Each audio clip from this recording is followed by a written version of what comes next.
Bonjour à tous et bienvenue sur le plateau de Parents Premier Pas. Vous avez dans vos bras votre petit bébé, votre petit nourrisson. Cette petite merveille est née il y a quelques heures, 2-3 jours, pas plus. Une nouvelle histoire va s'écrire entre ce nouveau-né et vous. Un lien particulier va se tisser. Chaque histoire est bien sûr unique. Quels sont les secrets de la relation maman-bébé? C'est la question du jour dans ce nouveau numéro de Parents Premier Pas. Autour de moi, des invités qui, j'espère, vont justement nous révéler quelques-uns de ces secrets. Bonjour Ghislaine Specker-Benat. Bonjour. Vous êtes psychologue et psychanalyste. Vous avez un cabinet, mais vous travaillez aussi dans un centre médico-psychologique à Issy-les-Moulineaux, près de Paris. Vous avez entre autres écrit L'art de nourrir les bébés chez Albin Michel. Docteur Dominique Léronas, bonjour. Bonjour. Vous êtes pédiatre dans une maternité à Antony. Oui. Et vous êtes responsable aussi du SMUR pédiatrique, ce sont les urgences. Je ne suis pas responsable, mais j'y participe. C'est bien, c'est déjà bien. Et vous avez écrit notamment Le guide de mon bébé de A à Z aux éditions Nathan. Marie Comte, vous venez de Cognac. Oui, c'est ça. Vous êtes sage-femme à la maternité du centre hospitalier de Cognac. Tout à fait. Titulaire du label Hôpital Ami des bébés, un label qui veut dire que cet hôpital s'occupe particulièrement, accompagne particulièrement les mamans et leurs bébés, mais évidemment toutes les maternités le font en France. Dominique Léronas, question difficile. À quel moment commence, j'allais dire, cette relation, cette rencontre entre la mère et son bébé? Au moment où ils se voient pour la première fois ou ça commence avant? Question difficile, réponse difficile.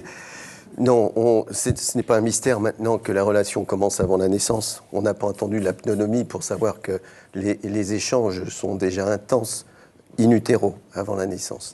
Mais il y a un moment qui est quand même un moment crucial, qui est le premier regard qu'une maman porte sur son bébé. J'ai pour habitude de dire que la grossesse se termine sous les yeux de la maman. Et le premier regard, c'est vraiment à la seconde. Alors, il y a le regard de la maman sur le bébé, et un peu plus tard, donc en la première heure, il y a le premier regard de bébé sur sa maman, quand il l'a gentiment escaladé, qu'il est venu près du sein, et que là, il relève la tête. D'ailleurs, c'est le seul mouvement de tête qu'un nouveau-né fasse facilement, c'est relever la tête pour fixer sa maman. Marie Comte, vous voyez ça tous les jours, tous les jours, oui, dans les salles d'accouchement. Oui. Cette tête qui se relève, ce regard qui se crée. Oui, le regard de la maman est immédiat sur son enfant, effectivement. Le regard du papa aussi, parce que de plus en plus, les pères quand même sont présents. Et effectivement, c'est un moment où on sent qu'il n'y a pas besoin d'intervention extérieure, quoi. C'est un moment unique qui leur appartient à eux seuls. Et si on laisse faire, le bébé, effectivement, comme l'a dit M. Léronas, va venir tendrement et tranquillement s'approcher du sein de sa mère et va venir la regarder et va la renifler. C'est un instant très, très animal. Voilà. Si vraiment on évite les stimulations extérieures et si on ne vient pas les déranger. Vous préservez ce moment-là. Ghislaine Specker-Benat, c'est vraiment une seconde unique, difficile à décrire. Rien qu'à vous écouter, on le voit, ce moment. Oui, on est dans une belle histoire qui effectivement peut se passer de cette manière, mais qui peut parfois moins bien se passer. Surtout quand les mères sont un petit peu angoissées, peut-être pas toujours suffisamment bien accompagnées ou stressées pour des tas de raisons qui sont les leurs.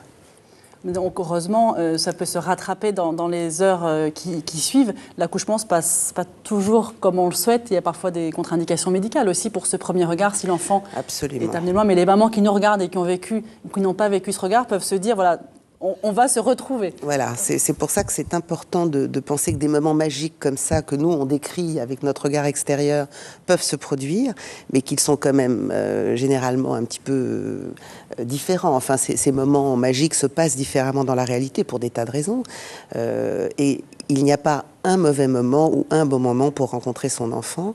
Le moment magique peut survenir à tout moment de la relation qui se construit avec les chaos, les difficultés, les rattrapages, voilà. Revenons un instant dans ces premières minutes, Dominique Léronas. Le bébé est dans un état assez particulier aussi quand il sort du ventre de sa mère. Est-ce que d'un point de vue hormonal aussi pour lui, il est dans un état qui facilite cet éveil maximum? Oui. Comment est-ce qu'on peut l'expliquer? Hormonal, je ne sais pas, c'est peut-être pas le bon mot. Il y a de la chimie là-dessous. C'est plutôt de la chimie. Il y a de la chimie là-dessous. Non, c'est vrai que les contractions sont une épreuve pour la maman, tout le monde le sait. C'est aussi une épreuve pour le bébé, qui libère beaucoup d'adrénaline pendant tout ce temps où il est comprimé de façon rythmique jusqu'à être conduit dehors. À la naissance, les bébés font preuve d'une vigilance tout à fait étonnante. Ces yeux grands ouverts du bébé qui vient de naître nous surprennent. Découvre le on essaye d'aller scruter ce qu'ils expriment. Je dis aussi que c'est les premières images qu'un bébé commence à enregistrer. Sa vision est prête, mais il n'a pas de prérequis imagiers et ce sont les premières images qu'il est en train de constituer, un peu maladroitement.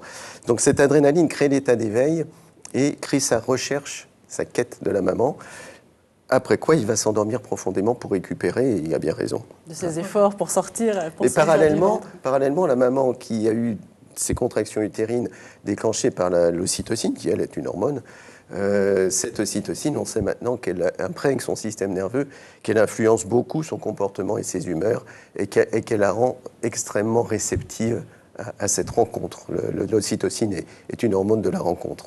Ghislaine Specker-Benat, la chimie, oui, mais est-ce que l'instinct maternel existe automatiquement la première seconde pour toutes les mamans ? Non, et c'est vrai que c'est un débat très très ancien et qui continue à alimenter les idéologies diverses. Il n'y a pas de bonne manière de penser quelque chose qui ne fonctionne pas dans la réalité. C'est-à-dire que les femmes sont outillées, les bébés sont outillés pour que cette rencontre soit possible. L'empathie est une qualité humaine nécessaire pour que la rencontre se passe bien. Et les humains sont outillés pour que cette empathie puisse se développer. Mais l'outillage ne fait pas tout. Donc on peut avoir un très bon outillage et ne pas être en mesure encore de savoir l'utiliser. C'est un peu ce qui se passe. Donc instinct dans le sens de quelque chose que nous portons en nous et qui pourrait se développer et permettre la rencontre. Oui, instinct dans le sens où c'est automatiquement vrai pour toutes les femmes et au moment de la naissance, non. Donc parfois ça prend plus de temps, parfois on a du mal à se laisser aller à cette rencontre, parfois c'est pas du tout comme on l'imaginait, et donc on peut être déçu de cette rencontre avec une réalité. Quand vous dites on, c'est la maman peut être déçue parce que l'instinct maternel n'existe pas, je vous ai bien compris. Il va se développer, c'est un processus en formation. C'est un processus où nous sommes encore une fois outillés. Les mamans, comme le disait Dominique Léonas, les mamans ont des antennes, des capacités empathiques. Les bébés aussi ont des capacités, appellent leur maman, créent leur maman, vont vers leur mère. Et cette rencontre avec le bébé réel est parfois, pour les mamans, décevante, fatigante. Et parfois empêche justement le développement de ce processus. Marie Comte, justement, vous entendez ces mères qui s'inquiètent ou qui s'interrogent, voilà, j'ai du mal, ou la relation n'est pas aussi fluide que ce que j'imaginais ? Oui, bien entendu. Après, ça reste toujours quelque chose de relativement tabou. Donc, il faut quand même pouvoir que les équipes puissent les inviter à pouvoir manifester cet état de fait qui est quand même, je pense, assez fréquent parce qu'on travaille tout à différentes vitesses. Hein. Il y en a pour certaines pour qui ça va être complètement naturel et immédiat. D'autres, il leur faudra quelques jours, quelques semaines, voire plus. Après, bon, mais voire plus. Question un peu idiote, excusez-moi, mais quand le bébé sort du ventre de la mère, et c'est pas le moment où il est le plus présentable non plus. Donc il peut y avoir peut-être aussi un moment pour la maman de rejet, le mot était peut-être un petit peu fort, mais c'est pas le bébé tout rose, souriant, tout joli, tout propre. Alors bon, le bébé qui sort, de toute façon, il y a quand même une chose que l'on a encore à faire, c'est quand même le sécher, ce bébé, pour pas qu'il n'attrape froid. Donc il est très rapidement très présentable, et puis dans le fond, ils sont quand même bien plus présentables que ce qu'on imagine. Après, on peut préparer les parents pendant le travail au fait que leur bébé va pas forcément arriver la tête toute ronde, leur bébé va pas forcément arriver tout rose. En effet, cabossé. Voilà, on leur explique, on les rassure. Un peu bleu aussi des fois. Le moins souvent possible. On essaye quand même. Mais bon, on peut les préparer un petit peu. Ceci dit, j'ai quand même le sentiment que les mères, lorsqu'elles sont prêtes à accueillir cet enfant-là, lorsqu'elles y ont pensé avant, parce que ça nécessite quand même d'y avoir peut-être un petit peu pensé avant, elles voient quand même le bébé parfait, elles voient leur bébé. Elles ne voient pas ce bébé qui peut être un petit peu cabossé, un petit peu bleu ou un petit peu blanc. Voilà, c'est forcément mon bébé, c'est le plus beau.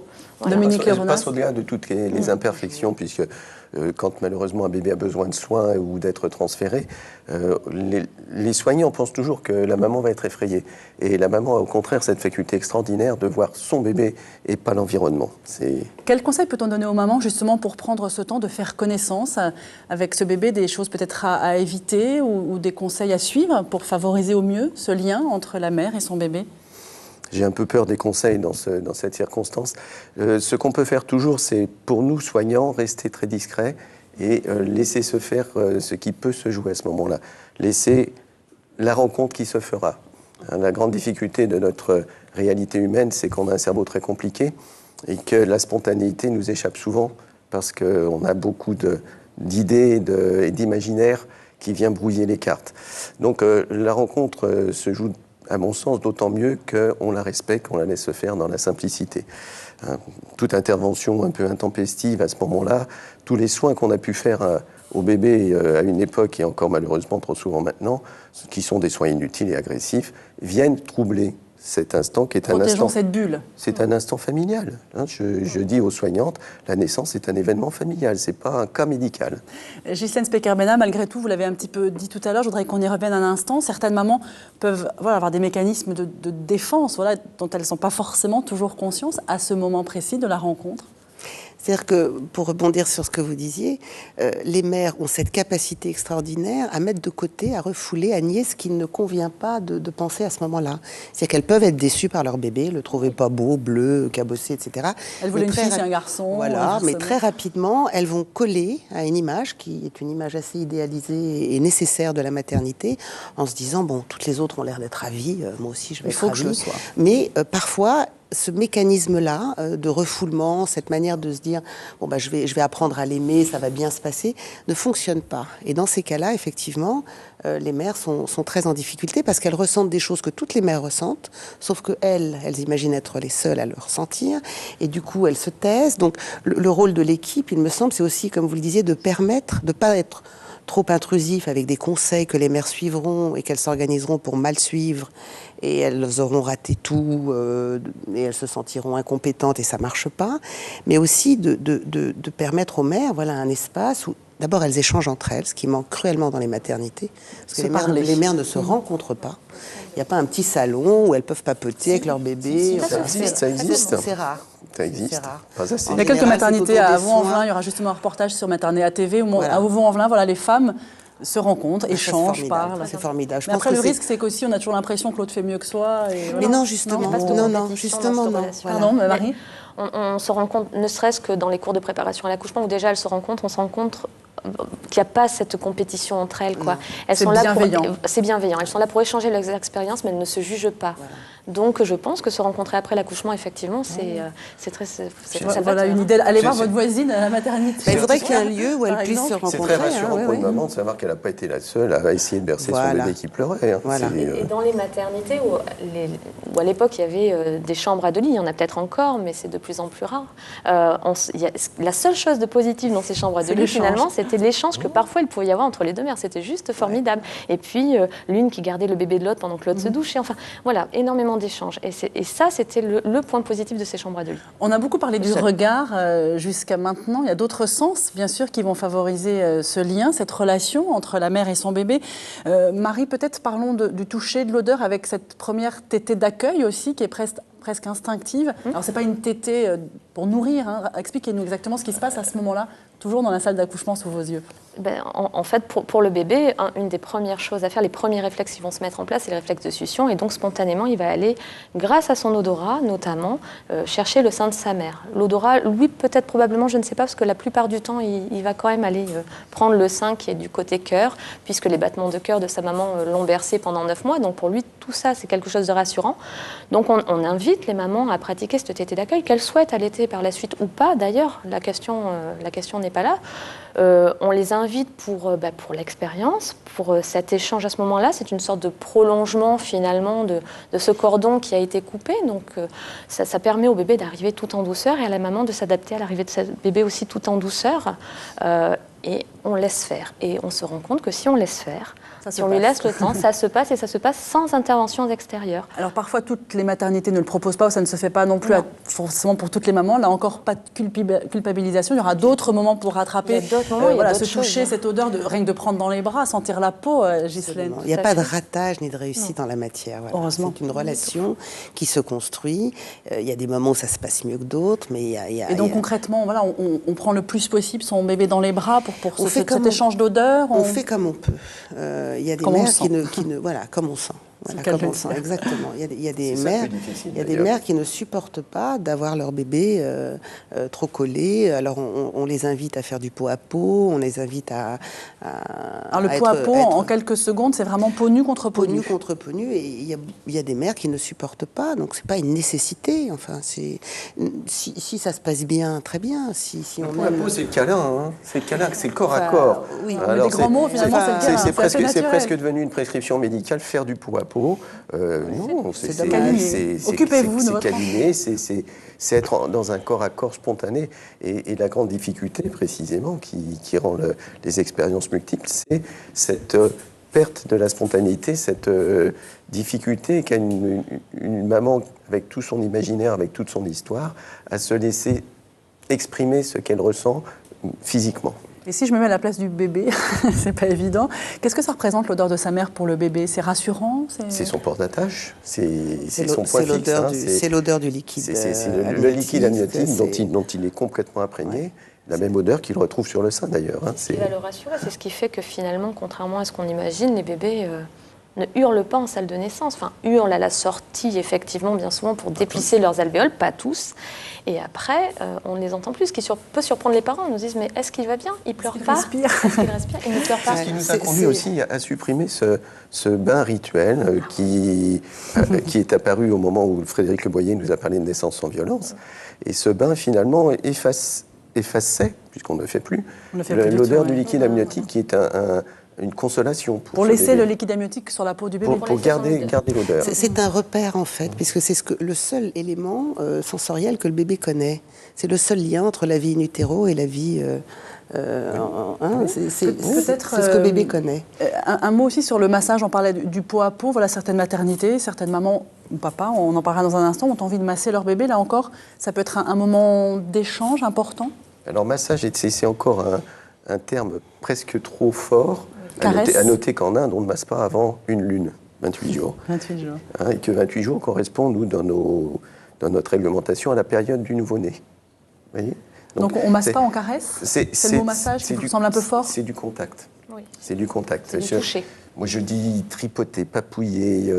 C'est un petit peu tout ce qu'on veut, c'est se mettre dans une relation tactile. Le nouveau-né est un petit animal qui se repère surtout par l'odorat et par le contact. Ce sont ses premiers modes de communication. Il va développer les autres sens. Bon, il entend aussi très bien, il a une mémoire auditive, mais on est dans un monde très mentalisé qui a privilégié la vue et le raisonnement. Et le nouveau-né va y venir, il ne peut pas y échapper, c'est son destin humain. Donc au début, voilà, on le touche, on le tripote. Au début, il est extrêmement dans une réceptivité tactile. Il sent et il sent. Donc petite caresse sur le pied, les mains, le ventre, voilà, là où on a envie. Le toucher là où on a envie, à atteindre un état de bien-être pour lui et pour la maman, mais pas trop non plus. Mais pas trop non plus. Ça va l'exciter, l'agiter. Il faut le laisser dormir. Non, c'est choisir le moment, effectivement. Et de toute façon, pour un nouveau-né, au niveau du massage, entre guillemets, ou du toucher, du papouillage, du tripotage. C'est pas 1 heure non plus. C'est 5 minutes, c'est 5-10 minutes, c'est assez court. Les stimulations, pour lui, sont quand même... Il ne faut pas le submerger. Il faut lui faire du bien. Laissons-le un petit peu tranquille. Oui, il faut le laisser tranquille. Il y a des, on a envie de prendre son bébé, de le câliner, on le fait, mais il y a d'autres enveloppes. C'est-à-dire que l'idée, c'est que le bébé soit rassuré dans ce monde nouveau qu'il ne connaît pas.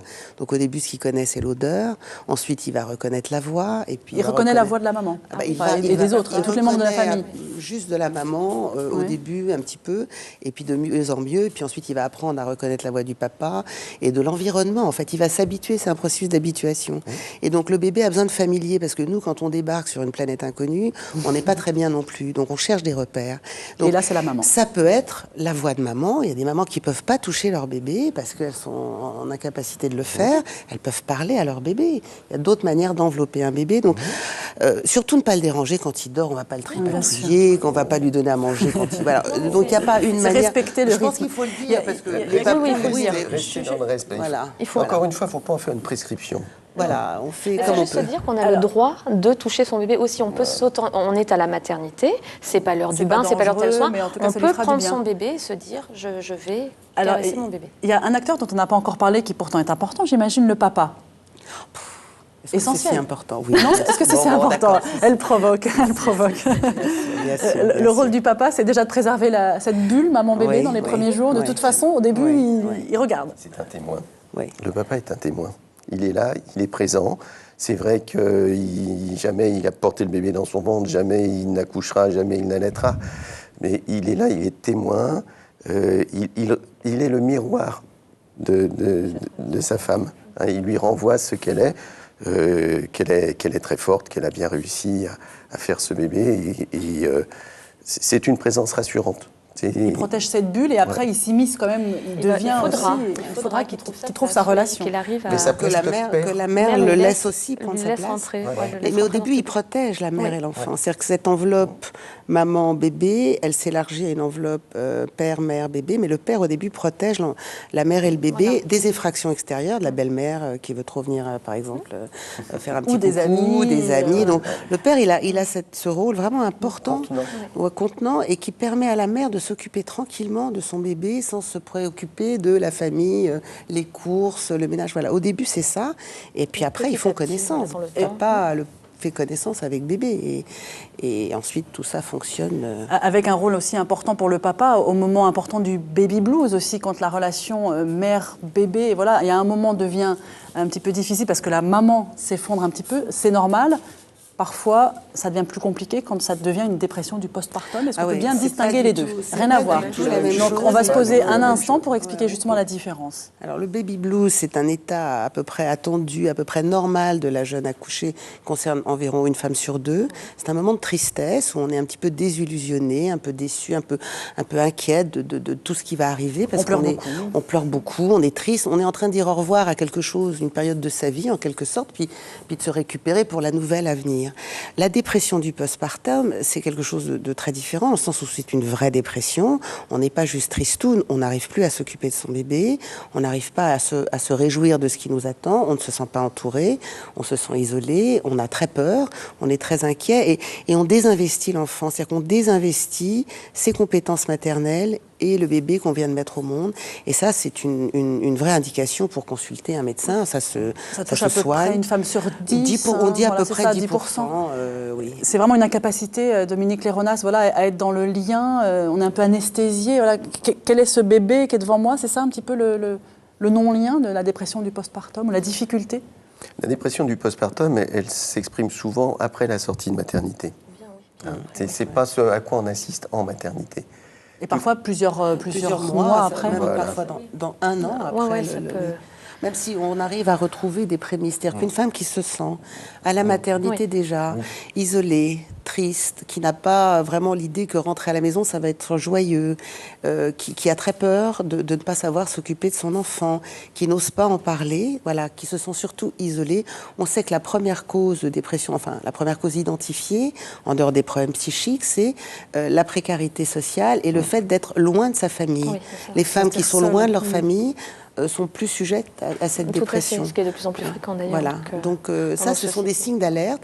Il faut absolument en parler. Alors, il faut absolument en parler. Ça a l'air simple à dire comme ça, mais Marie-Comte, vous êtes là pour nous dire qu'il y a sûrement des femmes qui n'osent pas en parler parce que dire « je n'arrive pas à m'occuper de mon bébé », c'est pas très politiquement correct et voilà, on se sent coupable. C'est pas politiquement correct, sauf que voilà, c'est une souffrance. On est là pour leur dire qu'on peut entendre cela, qu'il n'y a pas de règle absolue, que la naissance d'un enfant, c'est aussi un bouleversement.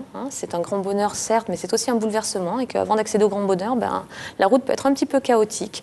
Donc déjà, au moment du baby blues, leur expliquer, les déculpabiliser, leur dire c'est normal. À peu près le troisième jour. À peu près le troisième jour, ça peut être un petit peu après, donc leur dire aussi que ça peut arriver des fois avec le retour à la maison aussi. Quand ça se fait pas à la maternité, on n'est pas tiré d'affaire. Le retour à la maison peut être une cause fragilisante parce que tout d'un coup, on se retrouve face à face avec cet enfant.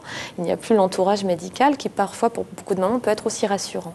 Donc voilà, leur dire que c'est normal, leur dire qu'il n'y a pas de honte à en parler, leur dire que ça peut, en tout cas pour le baby blues, que c'est quelque chose de fréquent, c'est important, et que c'est pas pour ça qu'elles sont de mauvaises mères ou qu'elles n'aiment pas leur enfant. Parce qu'au final, derrière tout ça, c'est un petit peu ce qu'on entend. C'est un petit peu cette idée convenue que l'arrivée d'un enfant, la grossesse, l'arrivée d'un enfant, c'est que du bonheur. Je vous vois acquiescer, Dominique Léronas.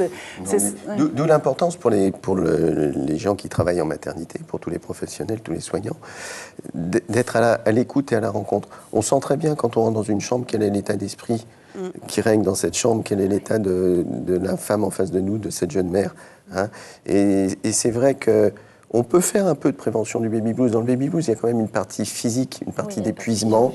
C'est vrai que la fin de la grossesse, c'est souvent des nuits difficiles. C'est vrai que le temps d'accouchement, c'est souvent plusieurs pré-alertes qui font croire que ça y est, c'est pour maintenant. Donc ça fait, tout ça, ça fait beaucoup de bousculade. Et malheureusement, après l'accouchement, une femme est tellement fière d'elle et fière de ce qu'elle a fait et qu'elle oublie de se reposer, elle est un petit peu survoltée. Oui. Et, Elle se fait surprendre et tout d'un après coup, il y a ce qu'on appelle le contre-coup. On connaît tous le contre-coup d'un événement, d'un mariage, d'un examen. Ça, c'est puissance 10. Et là, il y a un contre-coup physique, psychologique. Toute cette histoire qui se termine, doublée, bien entendu, de toute historique personnelle, à quoi renvoie le fait de devenir maman à son tour. D'où la nécessité. Et dans l'isolement des jeunes mamans, pour certaines, cette perte de repères généalogiques, c'est-à-dire... Où suis-je dans la famille? Si ces parents ne sont pas là pour les femmes isolées, les femmes migrantes, si les parents ne sont pas là pour dire « ça y est, toi, tu as changé d'étage dans la généalogie », et dans certaines cultures, ça a beaucoup d'importance. Là aussi, il y a un manque. Entourer, consoler. Sachant que c'est le moment où on rentre à la maison, c'est justement le moment où se passe ce baby blues, il ne faut vraiment pas hésiter. Tout le monde à la maternité peut alerter une amie qui vient visiter, une aide-soignante, une puéricultrice, une sage-femme peut aller voir le service. Je sens qu'elle est fragile. Libérer la maman de son état émotionnel. Vider son sac. Libérer la parole. Mais Allez-y. le baby blues, c'est pas dangereux. Enfin, Non, le baby, non. en général, le baby blues, physiologique. voilà, c'est quelque chose d'assez attendu. Et les femmes qui peuvent expérimenter ce baby blues, finalement, sont des femmes qui ont une possibilité de se consoler, de se faire consoler. Si elles pleurent et quelqu'un vient la consoler, que ce soit voilà. Donc ça c'est normal. Mais quand est-ce qu'on Mais s'alerte? le À partir de quand on dit là c'est pas normal? Alors, la dépression du Quelques éléments, postpartum, c'est rapidement. autre chose. Ça peut apparaître très tard, mais les prémices sont quand même assez présents pendant la grossesse, à la fin de la grossesse et au début de cette Quels sont les rencontre. signes d'alerte justement? Alors, pour justement, la mère n'a pas de baby blues. C'est-à-dire qu'elle n'est pas dans cet état où elle pleure un peu à montrer voilà, sa tristesse, c'est cette espèce de truc de passage dont on parlait. La femme ne pleure pas, elle a honte. Elle a honte, elle se sent isolée, elle est terrorisée et elle n'arrive pas à créer du lien avec son bébé. Elle n'arrive pas à l'allaiter, elle n'arrive pas à le soigner, elle n'arrive pas à s'en occuper. Ça Et l'intéresse elle pas, n'ose quoi, pas le ça. dire. Elle n'ose pas le dire. Alors que la maman qui fait son baby blues tranquillement, parce que justement elle a la chance d'avoir autour d'elle une famille, un environnement qui va la consoler, s'occuper d'elle dans cette période difficile. La femme qui est en baby blues, elle est tristoune, mais elle s'occupe de son bébé, elle dit qu'elle n'y arrive pas, puis Elle il est a en quand train même de du téter plaisir à le faire, tranquillement, surtout elle a du plaisir il prend à du le faire. poids, il va Elle bien, le fait bien. il va Ouais, bien. oui. La femme qui a une dépression du postpartum, le bébé ne va pas bien. C'est un bébé qui n'est pas en lien avec sa mère. C'est un bébé qui n'a pas un poids satisfaisant. Oui, qui c'est se un replie bébé sur lui-même. qui dort mal, qui crie beaucoup. C'est un bébé qui montre des Lui aussi, des il parle à signes. sa façon. Il montre quelque chose qui ne va pas dans Alors, la relation. Et du coup, on en parle à qui? Au pédiatre, à la À qui sage-femme, on directement veut. le À psy? qui on Enfin, voilà, veut, quel est à le qui conseil? on L'important, veut. c'est d'en parler. D'en parler à Peu importe, quelqu'un. Voilà, à la PMI, à son généraliste, à son pédiatre. Les maternités ont maintenant droit à avoir des psychologues. Oui. Et c'est tout l'intérêt dans le dépistage des signes avant-coureurs. Et après, si ça arrive après, Plusieurs mois après, on va à la PMI, on va voir son fait. généraliste, on en parle Non, il faut en à parler, qui mais on c'est peut, vrai mais que il c'est faut pas en évident. parler. Dans le baby blues, excuse-moi, il y a Oui. ces gens qui rient, gens qui pleurent. C'est ça. C'est-à-dire On qu'on passe comme ça peut, d'un on coup, peut, voilà. on peut, On peut même faire les deux en on peut même rire temps. au milieu de ces larmes, Voilà, c'est ça. ce qui montre qu'il y a quand même Il y a de la joie, il y a quelque chose. il y a du vécu intérieur. Oui. Ce On qui n'est est pas ce qui est angoissé. inquiétant, c'est quand une maman fait preuve d'indifférence Oui, de rigidité. Voilà, Je vais vous demander de quelque chose de très difficile parce que voilà, on a expliqué que cette relation se construisait, c'était un processus, un chemin. Si vous aviez un conseil pour conclure à donner à ceux et celles qui nous regardent, voilà, pour bien traverser ce moment et bien le vivre, qui veut commencer? Dominique, honneur aux hommes. Je dis aux mamans le plus possible de rester dans la communication qu'elles ont connue pendant la grossesse. Elles ont communiqué avec le ventre, qu'elles essayent de rester dans une relation aussi spontanée, instinctive, n'en déplaise à certains. Je pense que c'est assez difficile, mais que si on le fait, on en éprouve beaucoup de plaisir. Marie, un conseil, un Oui, message? une idée je vais rejoindre un petit peu Dominique Léronas, c'est vrai, c'est de rester spontané, de s'écouter, de s'autoriser à se laisser aller dans cette relation et dans ce lien sans se soucier du regard extérieur. Donc, de se laisser aller, une certaine forme de spontanéité. Se faire confiance Sans aussi. se faire confiance, voilà, sans se demander c'est bien, c'est pas bien. Je pense que globalement, une maman fera bien si elle se laisse aller, justement. Ghislaine? Moi, je dirais, effectivement, se laisser aller, bon, quand c'est possible. Surtout s'autoriser à ne pas être une mère parfaite, c'est autoriser son enfant à ne pas être un enfant parfait, ce qui est quand même un soulagement pour les enfants, parce qu'être un enfant parfait, c'est pas top. Non, la réalité est compliquée pour beaucoup de femmes. Les conditions aujourd'hui sont pas toujours idéales. Donc, ne pas rester seul avec quelque chose. Ne pas rester seul. Voilà. Moi, je pense que c'est le plus important. Identifier quelqu'un dans son entourage, dans l'équipe. Les PMI sont extrêmement efficaces. Les CMP, les médecins généralistes, les pédiatres. Il y a suffisamment. On a un réseau extraordinaire en France. Suffisamment. Oui. Parler à quelqu'un, un professionnel, parce que généralement les femmes qui ont de gros soucis n'ont pas dans leur entourage justement cette possibilité de se confier. Merci beaucoup pour ces conseils, pour certains de ces petits secrets qu'on cherchait à dénicher pour cette émission. Merci beaucoup de nous avoir suivis. Nous nous retrouverons très bientôt, bien sûr, sur Maternea TV pour d'autres numéros de Parents Premier Pas, le magazine qui vous donne des conseils, qui répond à vos questions pour bien vivre ces premiers jours avec votre bébé. Et si vous le souhaitez, vous pouvez revoir cette émission et toutes les autres. Rendez-vous sur notre site internet. À très bientôt sur Maternea TV.